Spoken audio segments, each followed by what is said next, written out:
शहरातील शीतल सोसायटी परिसरात वाढत्या चोरीच्या घटनांच्या पार्श्वभूमीवर पोलीस प्रशासनाच्या वतीने नागरिकांची तातडीची बैठक आयोजित करण्यात आली। पोलीस निरीक्षक अभिषेक पाटील तसेच वॉर्ड क्रमांक 7चे नगरसेवक धर्मेश पाटील यांच्या उपस्थितीत ही बैठक पार पडली। बैठकीदरम्यान परिसरातील नागरिकांनी घरफोडी व चोरीच्या वाढत्या घटनांबाबत तीव्र चिंता व्यक्त करत पोलीस प्रशासनाकडे कठोर कारवाईची मागणी केली। यावेळी पोलीस निरीक्षक अभिषेक पाटील यांनी नागरिकांना सतर्क राहण्याचे आवाहन करत विविध सुरक्षा उपाय सुचवले।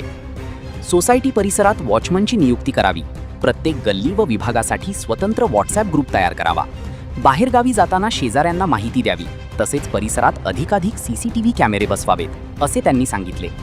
तसेच अलीकडे घडलेल्या चोरीच्या घटनेचा तपास जलद गतीने सुरू असून संबंधित चोरट्यांना लवकरच अटक करण्यात येईल असा विश्वासही त्यांनी नागरिकांना दिला। तिकडे राहिला प्रभाकर कॉलनीमध्ये, तर तिकडे धनश्री पार्कमध्ये काय चाललंय त्याला समजत नाही। तर हा प्रॉब्लेम जो आहे, आपण पैसे जर द्यायचे तर मग त्या पैशाचा कुठेतरी आपण उपयोग व्हायला पाहिजे, अशा पद्धतीने आपण कोणत्या तरी माणसाची नेमणूक होणं गरजेचं आहे। तर माझी एक आपल्या सर्वांना विनंती राहील की आपण एक काहीतरी 15-20 घरांची जबाबदारी, सॉरी 50-100 घरांची जबाबदारी आपण एका रखवालदाराला देऊन टाकू।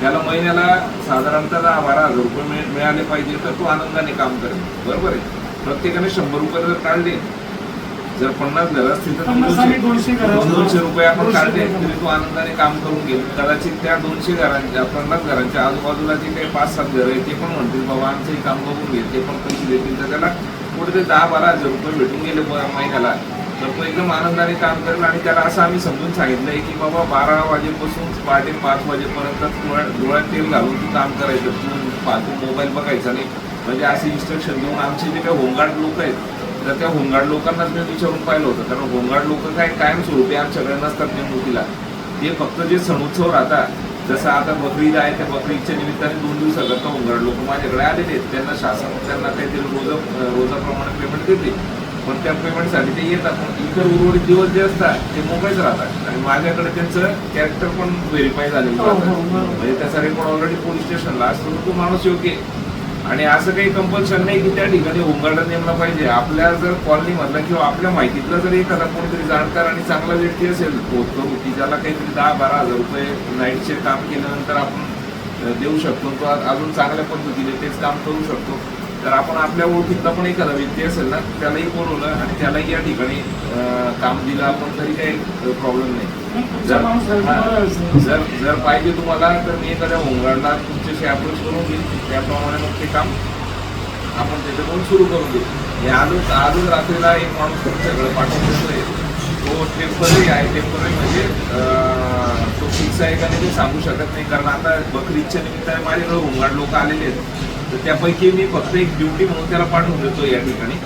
मग नंतर जे 2 दिवसानंतर कोणते एक फिक्स माणूस, त्याची सगळ्यांची मी ओळख करून देईल। ओळख म्हणजे मी तुम्हाला पाठवून देईल, त्याला घर वगैरे दाखवून द्या, नावं वगैरे सगळं ते क्लिअर झालं की मग तो डायरेक्ट तुमच्याशी अप्रोच राहील। एक ग्रुप तयार करून घेऊ आपण आपला व्हॉट्सअपला, त्या ग्रुपमध्ये तो रात्रभर त्याचे लोकेशन आणि फोटो टाकत राहील, सेल्फी टाकत राहील।